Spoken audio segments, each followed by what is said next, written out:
When Gordon Mackenzie visited grade school students for a workshop on creativity, he asked, "How many artists are there in the room? Would you please raise your hands?" The pattern of hand raising never varied. First graders leapt from their chairs en masse, eager hands trying to reach the ceiling. Every child was an artist. For second graders, only half the kids raised hands, shoulder high, no higher. And for third graders, at best 10 out of 30 kids would raise a hand, tentatively, self-consciously. And this mindset pattern continues when these same kids move to college, and then to corporate work. What's happening is clear. Our society is participating in the widespread suppression of creative genius. Reviving this creative genius, particularly inside the corporate world, is the focus of Gordon Mackenzie's beautifully illustrated book, Orbiting the Giant Hairball, a corporate fool's guide to surviving with grace, which will be the topic of our video.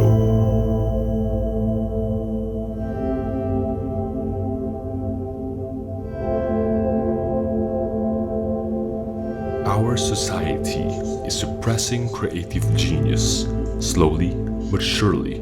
But first we have to ask the question, what is creative genius and why is it so important? Well, you can consider creative genius as the fountainhead of originality. It fires our compulsion to evolve, inspires us to challenge norms. It's about flying to new heights on untested wings. It is amorphous, magical, unmeasurable, unpredictable, and is important as all the groundbreaking innovations of the past century that you can name, from the steam engine to the iPod Pro, is the fruit of someone's creative genius. So if creative genius is so important, why are our schools and society trying to suppress it? Well, for starters, killing creativity has not really been intentional, but as old as civilization. The suppression of creative genius is clear as day. The world tyrannized Galileo into recanting the fruits of his own scientific genius. It handed Socrates a cup of hemlock, put a match to Joan of Arc, and fomented the crucifixion of Christ. As old as the human civilization, the pressure is on to be normal. No wonder those third graders don't want to see themselves as creative geniuses. It's not normal. It's weird. It's different. More so when those kids finally move on to work at a corporation, where rules, procedures, and systems are necessary to hold the whole organization together. In a corporation, being normal and following rules is not only suggested, it is required. So the question is, how do we revive our creative genius in a corporate setting where norm is king? To answer this, let's first imagine our corporation as a hairball. Yes, a hairball. A ginormous hairball. An entangled mass of hair, with every strand representing a corporate policy, a red tape, a standard procedure. In the beginning, there was no hairball.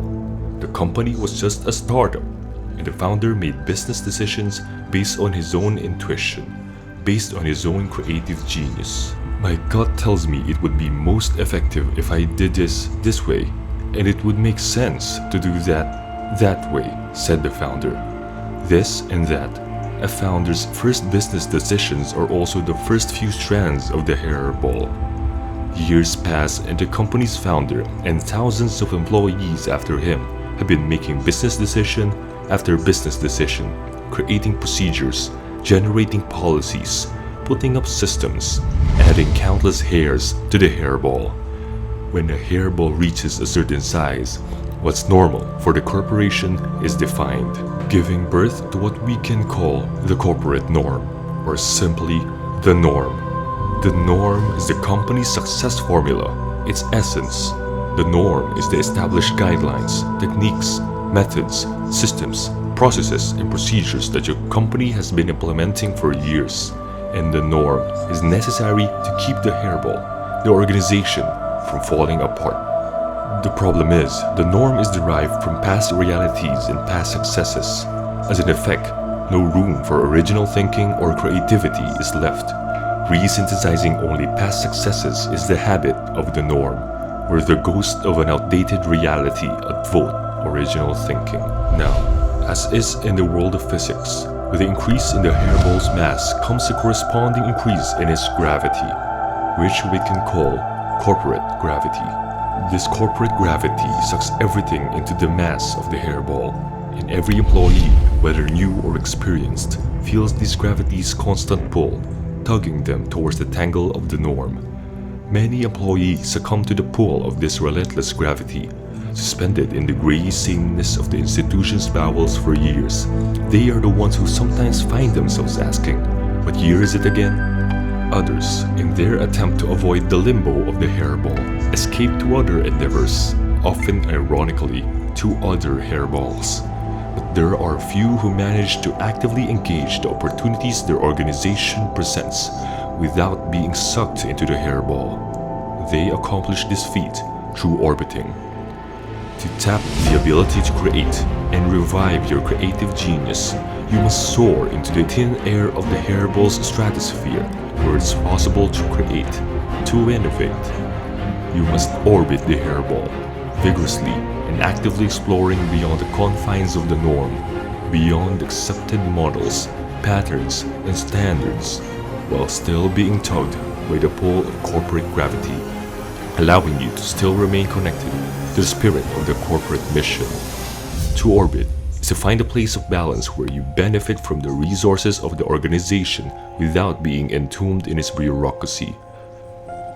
You must invest enough of your creative genius to counteract the pull of corporate gravity and prevent yourself from being sucked into the hairball's norm, but not so much that you escape that pull altogether and fly out into the overwhelming nothingness of deep space.